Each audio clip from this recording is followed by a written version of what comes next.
Hey everyone, and thank you for listening to this episode of the Book It or Release podcast. This is part 2 of our discussion with AE Media's audio engineer and owner, Bob Giammarco. At the end of the last episode, Bob was about to tell us a story regarding a very important lesson that he hadn't learned up until this point of his career. A lesson I don't think any studio owner would think that they would have to learn. Enjoy. And man, oh man, did I learn a lesson that I had Oof. not learned yet. Yep. Commercial leasing is very different than residential leasing, and you are afforded no protections whatsoever under any kind of law. You literally have only what it says in your lease. And the guys that bought that building, and like I think I said early on, I can probably count on my one hand people that I genuinely disdain to this day. I'm not the type of person that holds a grudge. I talk to my exes. I'm good with everybody. Very, very few people. But those bastards that bought that building, I hope they're choking on every fucking dollar they spent, because they used old school like mafia tactics. I mean, Ray knows this story. I used to joke around and say, I don't want to hear from you guys unless the building's on fire. Yeah, and then they called me to tell me the building was on fire. Oh, no. Because they set the floor. They had such low class, such horrible, God knows where they got these guys, contractors to do the demo on the floor above us. These geniuses took a steel air conditioning stand, laid it on the wooden floor of a 1900s loft building, and used an acetylene torch to try and cut it up. So they set the floor on fire, which filled our floor with smoke. It dropped. The sprinklers came down. They punched through the lid. I mean, it was bad. Chris, this is only one thing that happened. Oh, God. Yeah, this is only one thing. It was an uphill battle. It was bad. They pushed us out. I mean, and I fought them in court. I spent, $30,000 in legal fees. Couldn't get anywhere because, there's really nothing to prevent them from what they're doing. That was a net lease. My old landlord, our escalations for every year used to be about $11,000 or $12,000, and that bill came with a binder with absolutely every single expense for the building staff, everything they did, 100% backup down to the penny. These guys come in, they send us an invoice, escalations of $40,000. Oh my God. So I'm like, oh, for what? Like, back it up. They're like, no, we don't have to give. All the lease says is our accountant has to send you a letter that says they reviewed the bills and they seem to be in order. Wow. They just wanted us out. Yeah. They just wanted the space. Yeah, they just wanted it out. So what happens at this point? You guys have to leave, and pushed out. What happens to AE Media now? Phoenix only, baby. Oh, okay. All right. Yeah. So now it's all you at this point at AE Media. Is literally these days just me and my bookkeeper. Yeah. So do you have a facility? That's not true. I have a part-time engineer, a younger guy, Josh. So it's just me, Josh, and Kathy. Yeah, I own a building out here. That's a funny story that goes back to the audio engine days with the partners. So I move out here and I'm commuting back and forth, but of course I'm living here and I'm, making friends and talking to people. I realize, there's a pretty decent little, ad scene here. And there's only one guy in town that makes posts, and I mean, he's a nice enough guy, but come on, I'm Bob Giammarco. I have a national reputation. I'm a fucking goal. I'm a fucking goal lion. Are you kidding me? You're a national treasure. I'm the coolest guy in the world. So I'm like, I got to be able to get some business here. So I remember, you got to remember the back then, this is in 2004, the economies of scale are so different. We're paying $32,000 a month in rent. I find a building, and I'm like, guys, let's just buy this building where the mortgage was $3,200. So we're paying $32,000 in a month just for rent in New York, and we're now buying a building in Phoenix for $3,200 a month. So my attitude was like, what's the worst could happen if I fail, or it winds up not being enough business here to support two places, whatever. We own a building. How bad could that be? Right. You have real estate. So that's what happened. And I did not fail out here, thank God. And the rest is sort of history. I stopped, I used to still go back and forth. I spent a week every month in New York for, quite a long time. But after a while, it just, the problem was between the changes in the business and the shrinking margins and what was going on in the building, staying in New York was just untenable. I wish I could have gotten it done in a more orderly fashion than the way we had to wind up doing it, but whatever. It was done. It is what it is. It got done. Yeah. So it got done. You may have been ahead of everybody on that, your business model, in that, like, I'm hearing from a bunch of studio owners saying, like, they haven't been in the studio in over a year, and they're still working, they're still making profit without the studio. All their engineers are working remotely, right. And if you could do it in your own building across the country, I mean, even better. Unfortunately, these engineers are still paying that $30,000 a month, right. And they can't even use that space, if not more. Right. Yeah. The and this affects everything. It's not just post-production. The pandemic. Now we're basically moving into COVID, and the COVID situation is going to change the game for tons of people, not only for us.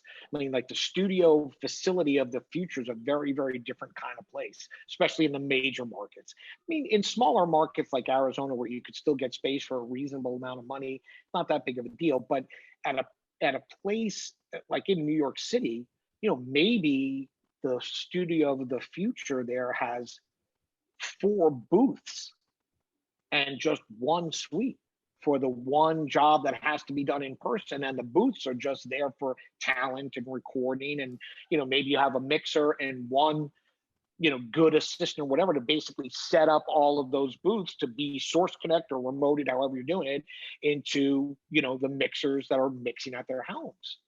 Now I have a little bit of a thing about that too, because look, some of these things are put together in a pretty haphazard fashion too. So it's like, let's not let COVID dictate the fact that it's no longer the environment that you mix in doesn't matter, because it does matter.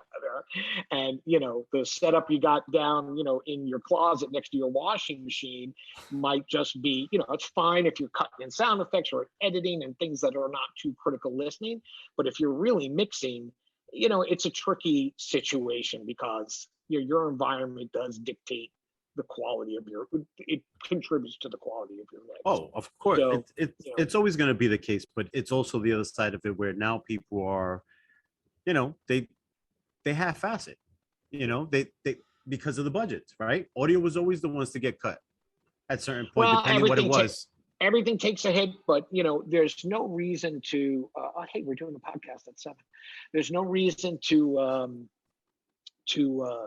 there's no reason for it to be that way. That's the bottom line. No. I mean, a lot of people just they did it quickly. They did it on the down low, and right. and now other, to be fair, I know a lot of guys that have actually invested some money, and their home setups are now decent, and there's some acoustic control in there, and and doing it right.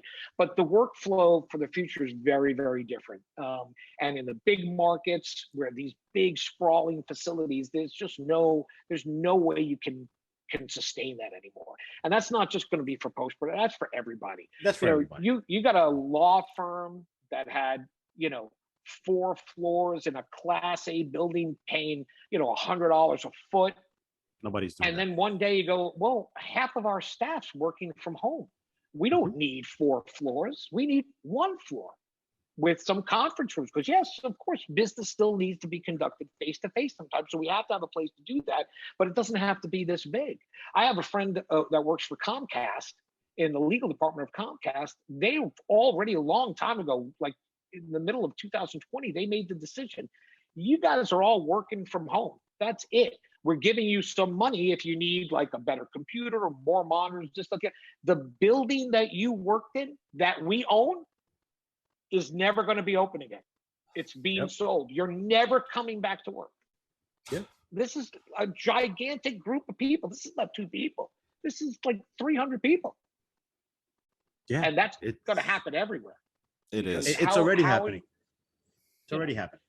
It's already, it's affected all of us. It's affected all of us. And it affects infrastructure. You know, in the big cities, how are you going to run the LIRR on a long-term basis with now half the ridership? Everything's going to suffer. Everything. It was designed to be to commute, this. right? To commute a shitload of people. It was designed to be this, and now it's this. Correct. The problem is you already bought this. Right. And you're only getting not even half that now. No. And listen, that Chris and I have been having this conversation now that COVID is, COVID in the midst of COVID, everything that's done to people in general, in our business, out of our business, it was a restart for a lot of people to recognize their lives, right? No more long 15, 16-hour days, because the year that they stood home, they reconnected with their families. But some people have to go back. How do they adjust to that? Chris and I are talking about that, right? How do they adjust? Okay, of course, everybody says we adjust because we have to.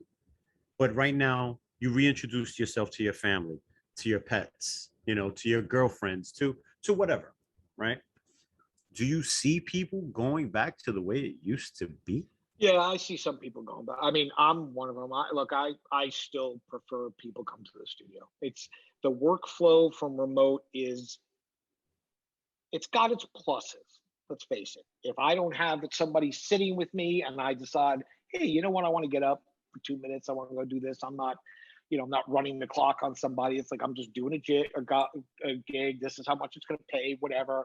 It's like, so if I, take a break from that, whatever, it's like nobody's really paying attention to that, so it doesn't really matter. But the flip side of that is there's no FaceTime, there's no interaction, there's no conversation. As a audio, this is very specific to audio.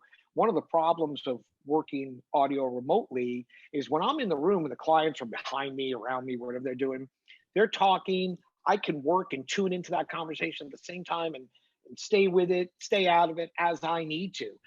With everything coming through the speakers, I can't do that. Like, I have to even tell the guys sometimes, like if they're on Zoom, it's like, yeah, you guys can't get into a bunch of chit chat. I'm going to mute you because I can't hear what I need to hear if you're like, blah, blah, blah, blah, blah, blah, blah. Right. As opposed to in the room, yes, I can do that because I'm focused on what I'm listening to. They're not coming through the speakers. They're in other parts of the room. And it's very easy after years of experience to just tune that out when you need to tune it out. So I much prefer people in the studio. There's nothing, or some sort of hybrid of that for the Valley Toyota dealers, we do a big package of spots at the end of every year. So of course, it's the end of 2020 and we're like, oh, how are we going to do this? And I'm like, you know what? I'm going to do everything on my own. And then you guys are going to come in for a screening. And, we'll mask up and we'll sit across from there's no vax yet. We'll be appropriate, but we'll be together for that final listen. So it's all immediate. Part of like I just went through this with a job, and I know one of the clients was listening on their phone or a small laptop speaker because I can just tell by the comments. It's like, oh, this is all a little too bright. That's too bright. This is too bright. It's like, it sounds to me like you're not hearing the bass, right? Which I know for a fact is there. Yeah. So when you're in the room and everybody's listening to the monitor simultaneously, then it's very immediate and it's very, very easy to sort of tweak something. Everybody's hearing it the same way, and that's a big plus. So it's a little bit more of a hybrid thing where people join, at least here in Phoenix, people join me for certain parts of the gig and not for others. And that's cool too. But I'm a people person, obviously, as this podcast has proven so far, not at any lack of words. Right. No, I mean, listen, that's so I like to have people, I like the interaction. well, again, not that's just that, like this. I always say Post has always been built on that, right? Post Oh, was yeah. built to On be with relationships. other people, on relationships. I learned that even though I was always behind the scenes, right? I was never the engineer. I was always the guy behind the scenes to arrange stuff or whatever. And I have spoken to a few people that, you know, they have the opposite effect. They don't think it's ever going to go back to the same because it suffered so much with all the changes that happened so rapidly, you know? Or some of them seem to think that some of these agencies are going to rethink what they're doing because they're not bringing a lot of people back. You know, there's like one off, one on, whatever the case is. You know, is that going to lead to people going back to a studio? Is, you know, there's so many. Who knows? No one really knows because let's face it, too. You know, the home thing works out for a lot of people. I mean, it doesn't particularly work out for me very well. Right. I'm not a big fan, but I can imagine where it does. I mean, especially once again, like, you know, if you work in the city and live far out, not commuting carries a lot of weight. I mean, I live down the block from my studio. Right. You know, I'm 2 miles away. It literally takes me 5 minutes to get to the studio. So it's like I go to the studio more than once a day sometimes. Like I'll go in the morning, do something, I'll leave. And it's like, oh, something came up. It's like, oh, I'll go back. No problem. You Yeah, know, and for I've had someone like me, you know, I'm an hour and a half away from the city, you know, and I fuck that. commute every day. And, Right. you know, I told the studios I work with, I like, you know, the only way I'm going to come back into the studio, you know, is for sushi. Other than that, there's no reason. I'll Zoom all day long. Yeah. Hey, look, I know when I used to the good part of my career, I lived in Westchester. I lived in Armonk. It was, you know, an hour on the train, and I used to come in all the time, even if I wasn't booked, because what if you get a gig? You know, what if there's something that needs to be done? I can't right. just say, well, I'm going to leave now and I'll see. Let me look at the train schedule. All right, well, I'll see you in 2.5 hours. It's like, nah, that's not going to work. So, you know, I completely understand that. And, you know, some people that's going to sit really well with them. Given my preference, I would rather have people at the studio, but I know it's not going to continue. And quite frankly, even from my own future view, at a certain point in time, I can tell you I'm so small here now that at a certain point in time, and it's probably not too far away, I'm going to wind up with, I'm buying a house. I'm going to put a good studio in the house, and then eventually the building is going to become a thing of the past.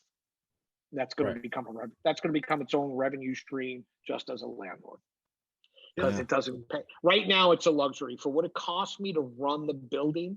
If I really was, you know, counting pennies, it's a luxury for me to run the studio out of the building. Let me ask you this. Let me ask you this, Chris. Let me just, and this is something that's personal to me. You gave me an opportunity, right?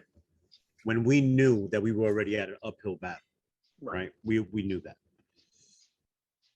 What you know now compared to what was 10 years ago, the idea of having a full-fledged studio, which you just alluded to, that at some point, even this, what you have now in Arizona, may be a thing of the past.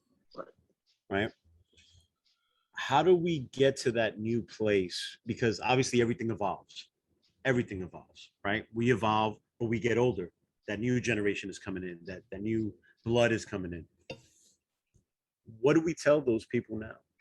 What do we tell them? Get the fuck out of this business.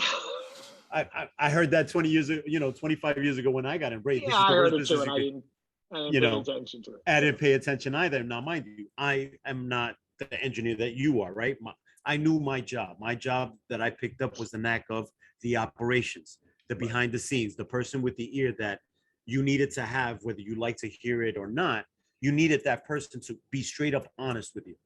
Whether they're getting paid a lot, getting paid a little, you needed that person. Even that's going away. You know, it's changed. It's changed entirely. Like, so besides, the don't do this, knowing that they're going to do it anyway. Yeah, yeah. What do I we think tell it's a case. I don't think you can, personally, I don't think you can tell anybody anything. I think it's just a case by case basis. And you're going to figure out what works for you. I think one of the uncertainties about where we are now, I want to turn this into a completely different kind of discussion, but COVID came out of left field in terms of how it impacted us. I don't mean it's like we know where it came from, Right, of course. all that stuff. It's not that, but it came out of left field, the intense impact that it had. And our leaders decided to handle it in a certain way that also crushed us in some ways correctly and in many ways incorrectly, in my opinion. So I think there's so much uncertainty right now. Like, again, we've got this problem now. So now it's like, oh, the Delta variant, because, 2 months ago, it was like, get the vaccine, it'll be great. Everything, all your problems gone away.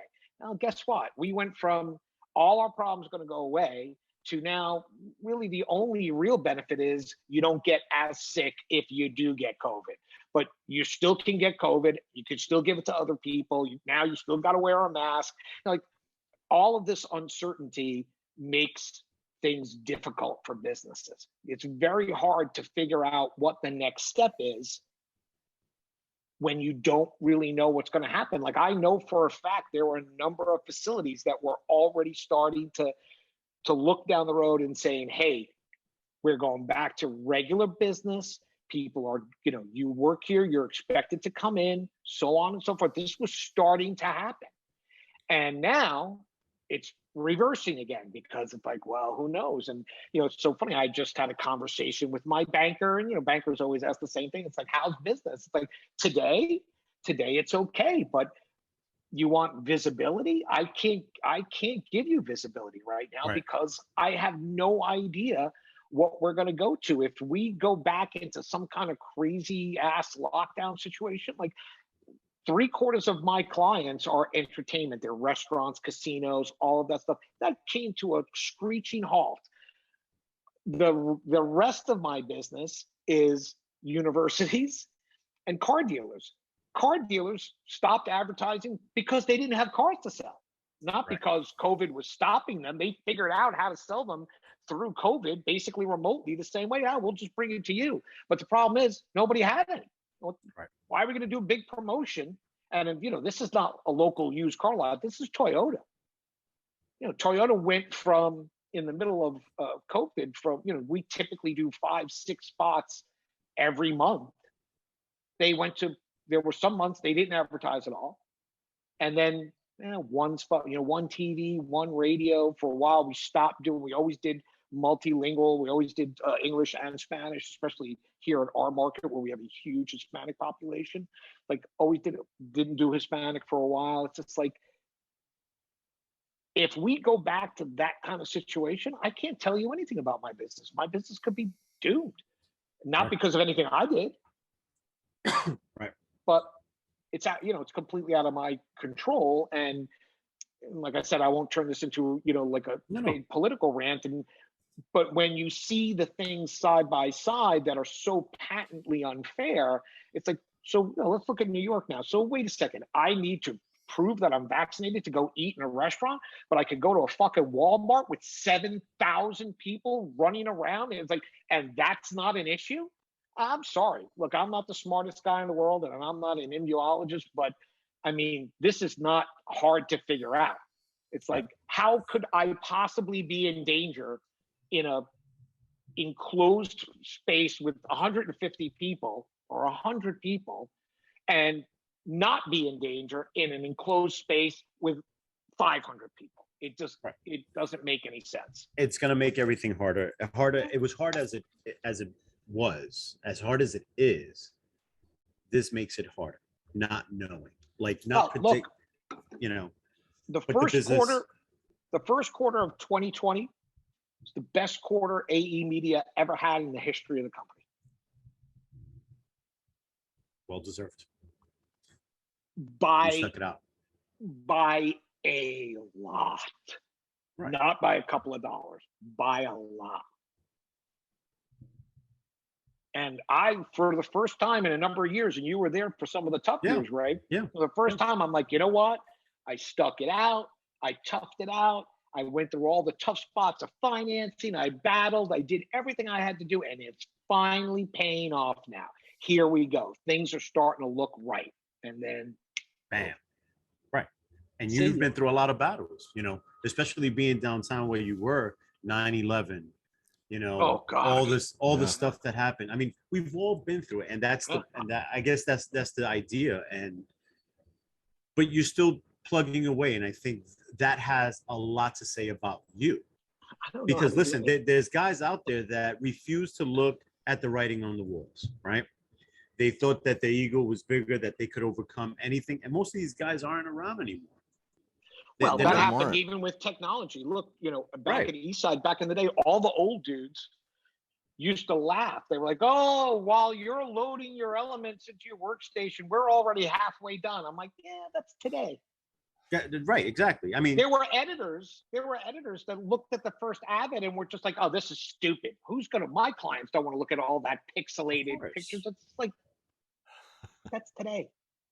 Technology moves so quickly. I mean, look what's happened for all of us.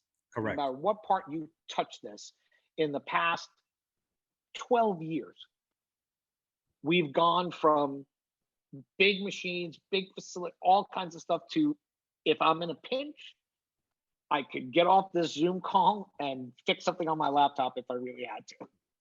Right.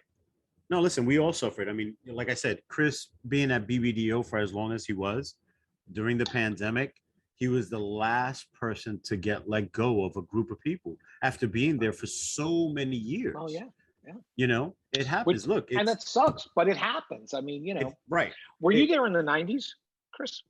No, I was BBDO? 2006 is when I got there. Oh, okay, because BBDO, East Side BBDO was our biggest client. I mean, that's in the 90s we did. Oh my God.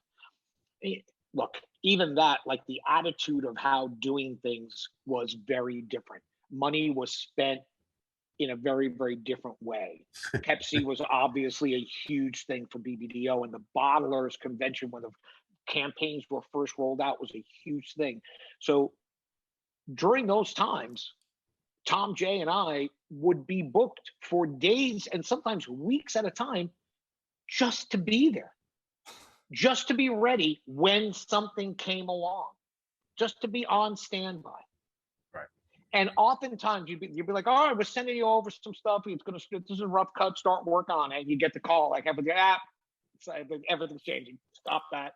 Yeah. Like, none of that. That doesn't happen anymore. Nobody does things like that. No, a client would never approve any sort of spending of money. I even had somebody the other day to me that was just like, "Oh, well, we're going to do this part in the morning, and then we're going to take like an hour break, and then we're going to." I'm like, "Yeah, I don't do hour breaks. Sorry."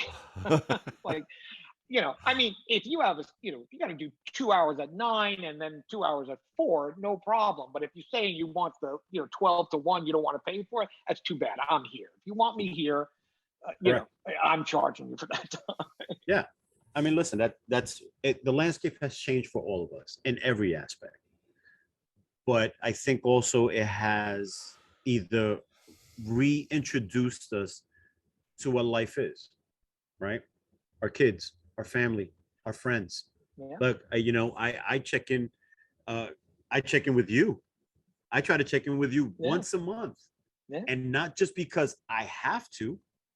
It's because you don't have to, as a matter of fact. Right. I don't. And I do, for the reason being is because there was a loyalty that was shown to me that didn't have to be shown, and a trust that turned into something more than just a work relationship.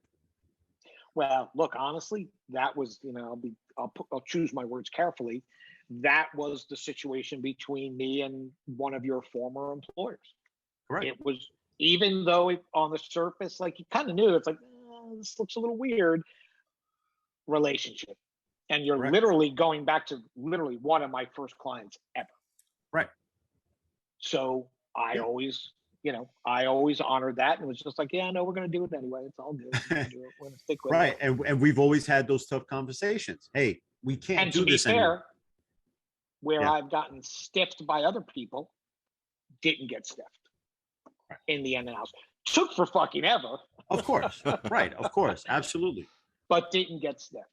Right. And look, you know, that's what we all come down to. But I got to tell you this from my perspective of being in this business for a while and meeting a lot of great people. I don't have many friends in the business as I thought I did, but the people that are around, I'm glad that I do. And I'm glad that you've become a great friend. I'm so happy that it's doing what it's supposed to do for you. And as long as you still find this happy, I think you do this until the wheels come off. Whether you buy that house or whether you do whatever, you have something to give to this business, and you've been giving it for a long time. But I think where you at and the point you're at, you're supposed to be there. And I have no interest in retiring whatsoever. Like I can't even, I mean, theoretically. So if I was my dad, right, I'm now literally counting down my days to retirement. I'll be 62 this year. So I'd be looking down the road and going, in 3 years, I'm going to retire. It's like, what? Right. First of all, I have a 10-year-old, so I'm definitely not retiring. But I have no even interest in it. Like, honestly, I don't know what I would do. I don't want to work like a maniac the way I used to back in the East Side days. I don't want to work from 9 a.m. till 3 o'clock in the morning, weeks at a time. I definitely don't want to do any of that. But to not have any responsibilities or not do anything that engages my mind, and I want to circle back to a point you made, you realize that maybe not everybody that you thought was a friend was a friend. That's not necessarily because of ill will or malice. No. If you don't see people, if you don't go to work and interact with people, you lose touch with the people that you're not super close to. You know what I mean? Like, here's a perfect example. Chris seems like a really decent dude. I'm meeting him for the first time. If we work together, went to the same office every day, I got news for you. We're going to wind up going to have a scotch or a beer or whatever. It's going to happen, and you're going to get closer. But then you stop working together, and it's like, you're a good dude, but we weren't the best of friends. So correct. Then you start to drift away from those kinds of people, and that's what happens. And that's the part I dislike the most about where we are now. Even though I love, from my personal situation, there's some things that are great, and in many ways, I even said this the other day. It's like I kind of like producing myself now because I know everything. It's like I don't have to ask questions. I don't have to say, "Hey, Bob, how long do you think it's going to take you to do this?" It's like, no, I know exactly how long it's going to take me to do it. Yeah. So there's aspects of that are great. Now, when I'm extra busy, it kind of sucks a little bit because I got to do whatever. But at the end of the day, I do miss the notion of having people around, having people to talk to. During the pandemic, there was one point during the pandemic that was really like fucking bizarre to me. Like, I was home alone, well, especially on the days I didn't have my son, and then I would go to the studio, but everybody else was not in the studio. So I would just be in the studio alone. And I swear to God, there were days where I felt like I Am Legend. Right. You guys won't know this, but there's a main street here in the center of Phoenix called 7th Street. I drive down it to get to the studio. My home is close to it and the studio is close to it. That's usually packed. And I mean, there were nights coming home, 5 o'clock, I'm driving up 7th Street. I'm the only car on the road, or there's one other car. And it's just like, this is insane. Yeah. Personally, not a fan. No, I don't think nobody was a fan of that. No, nobody was a fan of that. But I gotta say that everything happens for a reason. We all get jump started one way or another. Something kicks us to remind us what this thing called life is. And you know what? I found plus and minuses to this also. Chris and I reconnected. We've known each other for a long time, but we haven't seen each other physically in a long time. He was one of the few people that while I was in between jobs, he would try to, he would recommend me to places. And mind you, we didn't see each other. So I always find that loyalty now that when we're doing this, that we're doing now, that Chris was so it was humbling to me that Chris accepted my idea when I spoke to him about it. And now that people that are coming on and we're just talking to their experiences and highlighting that they're still around and highlighting whatever I could do to give that back tenfold to the people that are important to me, I will do. Sure. And I'm going to keep that promise. And you know what? You showed me a lot too. You know, I remember when I met you at first, when I was at Eastside Audio, you were at Lower East Side and you were running both. There was a perception I had at you back then, but obviously that changed throughout the years because we met. You know, that I'm a dick. I wouldn't be alone. Here's the deal: you were never a dick to me. That's true. Never a dick to me, and you know listen. I know that I was perceived because of the person I worked for so many years, because he was the person I was with from a young age. Right. You know, he could have been considered a dick. But, you know, he was just in a different space. Right, but of course. There's a lot of stuff that I learned. And I attribute that now to you guys. I will continue to try to keep this business as live as much as I can with this platform. And if this platform can, with Chris, and however that goes down, and whatever we decide to think about down the line, look, I'm thinking more of this to expand even more if it gets to that point. And I'm humbling to you, my brother, because you trusted me with a lot, even though because I said that I felt I disappointed you not being able to take, AE Media in New York where it was, but we knew what the uphill battle was from the moment I walked in. Yeah, that was not a savable ship. That was the only goal would have been to ride it out to the end, and then that got pulled out from under us. Right, and we stood to the end, and I stood to the end, and to this day, whatever is needed, I will be there to help. And I appreciate you being on this, brother. I really do. Oh, I appreciate being on. I'll plug myself. For anybody in major markets that's listening, you need an A-list mixer, and you're going to work remotely, working out of a beautiful studio, not my basement.